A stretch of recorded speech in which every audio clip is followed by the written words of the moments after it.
आता एक breaking news पाहूया। उद्या कोल्हापूरमध्ये पंतप्रधानांची जाहीर सभा आहे। सभेपूर्वी एकनाथ शिंदे यांनी मैदानाची पाहणी देखील केलेली आहे।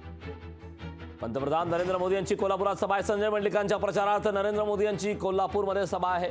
उद्या कोल्हापूरच्या तपोवन मैदानावर जाहीर सभा होणार आहे।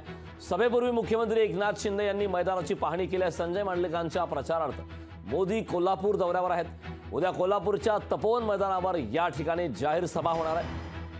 पंतप्रधान नरेंद्र मोदी नेमकं कोल्हापुरात काय बोलतात, काय भूमिका स्पष्ट करतात हे पाहणं महत्त्वाचं आहे। कारण कोल्हापूरमध्ये कोल्हापूरच्या राजकीय आखाडा सध्या तापलेला आहे। शाहू महाराज हे महाविकास आघाडीकडून आहेत, तर संजय मंडलिक हे शिवसेना म्हणजेच महायुतीकडून उमेदवार आहेत। तर या लढतीमध्ये आता पंतप्रधान नरेंद्र मोदी यांची कोल्हापूरमध्ये सभा होणार आहे। सभेच्या तत्पूर्वी मुख्यमंत्री एकनाथ शिंदे यांनी मैदानाची पाहणी केली।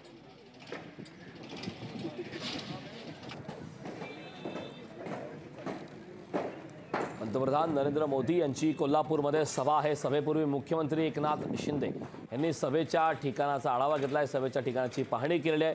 त्यामुळे या मतदारसंघात नेमक्या काय घडामोडी घडतात हे पाहणं महत्त्वाचं आहे। शाहू महाराज हे आता त्या ठिकाणी काँग्रेसचे उमेदवार आहेत, महाविकास आघाडीकडून ते अधिकृतरित्या उमेदवार आहेत। तर दुसरीकडे संजय मंडलिक हे शिवसेनेचे उमेदवार आहेत महायुतीकडून। त्यामुळे या ठिकाणी संजय मंडलिक यांच्या विरोधात शाहू महाराज अशा प्रकारची लढत आहे। अवघ्या महाराष्ट्राचं ज्या मतदारसंघाकडे लक्ष आहे त्या मतदारसंघापैकी एक म्हणजे कोल्हापूर लोकसभा मतदारसंघ।